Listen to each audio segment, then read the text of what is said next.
1 2 3 4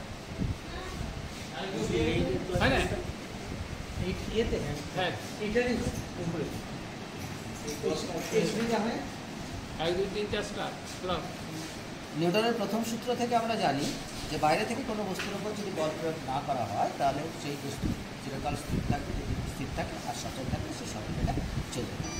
এখানে এই কয়েলটার উপর বাইরে থেকে কোনো বল প্রযুক্ত করা হচ্ছে না, এখানে রাখা আছে কার্ডবোর্ডের উপর, এটা খালি।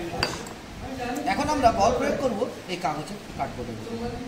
তাহলে কী হবে? কার্ডবোর্ডের উপর বল প্রয়োগ করলে আমরা সেটা এখন দেখতে চাই। কাগজটা চলে গেল দূরে, কিন্তু কয়েনটা রয়ে গেল এর ভেতরে। তার কারণ হলো এই যে যখন কয়েনটা এই কাগজের উপর রাখা ছিল, আমি বল প্রয়োগ করেছি এই কাগজের উপর, কাগজটা সরে গেছে, কিন্তু কয়েনের উপর কোনো বল প্রয়োগ না করার জন্য সে এখানেই রয়ে গেছে। অর্থাৎ এই ধর্মটার নামই হচ্ছে জড়তা ধর্ম বা ইনার্শিয়া। এটা হচ্ছে ইনার্শিয়া রেস্ট, এর জন্য এখানে